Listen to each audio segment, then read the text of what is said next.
श्री स्वामी समर्थ अवधूत चिंतन श्री गुरुदेव दत्त. आता कालच गुरुचरित्र पारायणाची सांगता झाली. काल महाप्रसाद होता आणि तुम्हाला एक अनुभव शेअर करायचा होता, म्हणून आज हा व्हिडिओ बनवते आहे. आज कितीतरी दिवसांनी, म्हणजे पहिल्यांदाच माझं तर खरं, की मी केंद्रामध्ये जाऊन गुरुचरित्र पारायणाला बसले. महाराजांनी अगदी निर्विघ्नपणे सेवा पार पाडून घेतली आणि मला सेवा करण्याची संधी मिळाली. याबद्दल महाराजांची खूप खूप आभार मी व्यक्त करते. आणि आम्हाला जो 8 दिवसांमध्ये जो अनुभव आला तो म्हणजे अगदी अ, खूप जास्त आश्चर्यकारक होता. प्रहरची सेवा होती. प्रहरच्या सेवेमध्ये एका काकांना एक अनुभव आला, की ते जेव्हा 2 ते 3 या सुमारास हे करत होते, प्रहरची सेवा देत होते आणि त्यांच्याकडे सेवा आलेली होती गुरुचरित्र सारामृत वाचन करण्याची. तर ते जेव्हा जायला निघाले तेव्हा त्यांना आवाज आला, की "अरे कुठे निघालास?"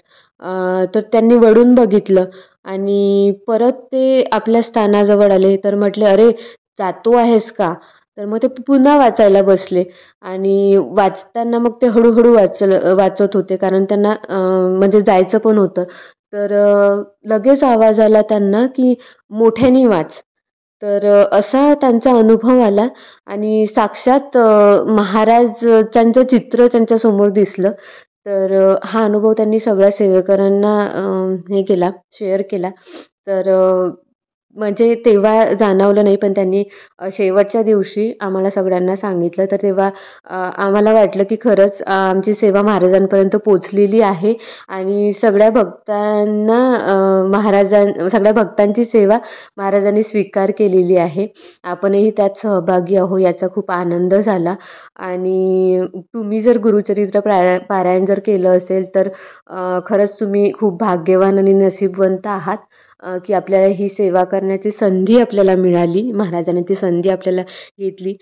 विविध प्रकारचे उपक्रम आयोजित करण्यात आले होते आणि विविध प्रकारचे याग आपल्याला माहीतच आहे केंद्रामध्ये होत असतात. 7 दिवसामध्ये चंडी याग असतो, स्वामी याग असतो, गणेश याग असतो, मनोभूत याग असतो. या सगळ्यांची संधी मला खरं तर मी आजपर्यंत घरीच करत आलेली होती. पण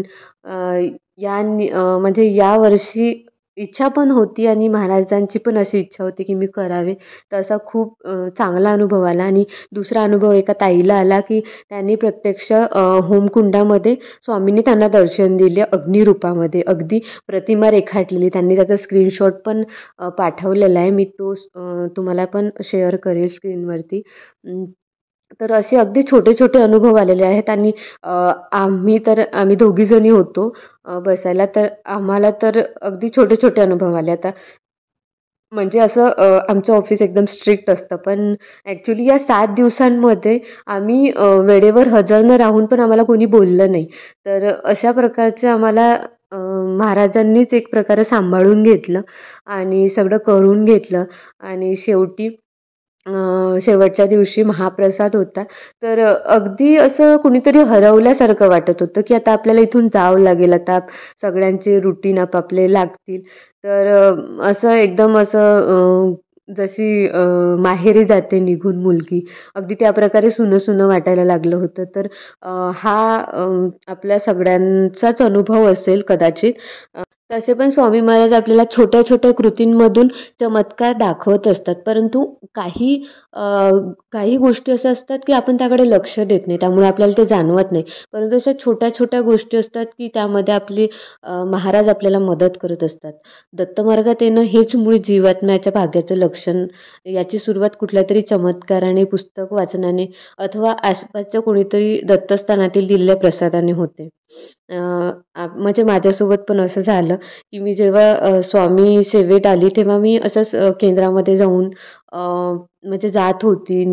मुजरा करून म्हणजे त्याचे अनुकरण करत होते, की मुजरा कसा करतात. मग आधी तर मी मुजरा शिकले, नंतर माळ कशी जपायची हे मी शिकले. तर असं हळू ही गोडी वाढत जाते. आजूबाजूला कुठेतरी मठ सापडतो. ही गुरुमार्गातील वाटचाल हवीहवीशी वाटू लागते. सगुण रूपाची सेवा चालू होते. श्रीफळ, तुळशी, पेढे, खडीसाखर याचा रतीब सुरू होतो. नवस बोलले जातात. देवाणघेवाण सुरू होते.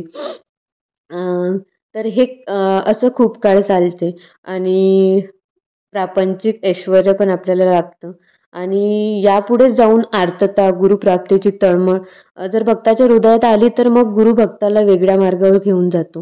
गुरु प्रत्यक्ष अप्रत्यक्ष हात देण्यास तयारच असतो.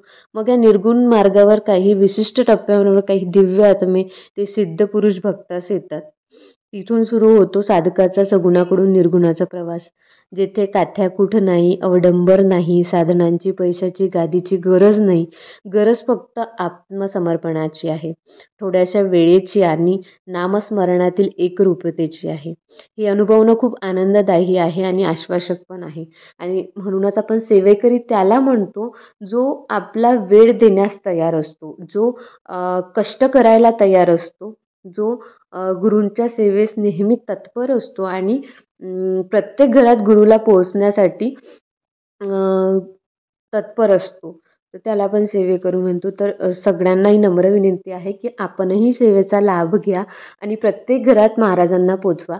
मासिक सेवा जी असते म्हणजे आपण जे मासिक घेतो दर महिन्याला, जर कुणी गरजवंतू असेल, ज्याला परवडत नसेल, तर आपण ते त्याला वाचायला द्या. जेणेकरून त्याच्याही घरातील दरिद्री दूर होईल आणि महाराज त्यांना आपल्या सेवेत घेतील. कारण जोपर्यंत आपण सेवेत येत नाही तोपर्यंत महाराजांची कृपादृष्टी आपल्यावर पडणार नाही. तो सगळीकडेच आहे. परंतु कोणतेही फळ प्राप्त होण्यासाठी कष्ट हे करावे लागतात. महाराजांचे तेच म्हणणे आहे, की गुरुपर्यंत पोहोचण्यासाठी भक्तिमार्ग स्वीकारावा लागेल, सेवा करावं लागेल, तेव्हा गुरुपर्यंत तुम्ही पोचाल. तसं गुरूंनी तर सगळ्यांना, महाराजांनी म्हणा, देवांनी सगळ्यांना बुद्धी दिलेली आहे. पण त्या बुद्धीचा वापर आपण कष्ट करून त्यानंतर आपल्याला फळ हे प्राप्त होईल. म्हणून प्रत्येक सेवेकरांनी एक सेवेकरी जोडा. त्याच्यामुळे त्यांनाही अनुभव येईल आणि त्याचे द्विगुणित फळ आपल्याला लाभेल. श्री स्वामी समर्थ. धन्यवाद.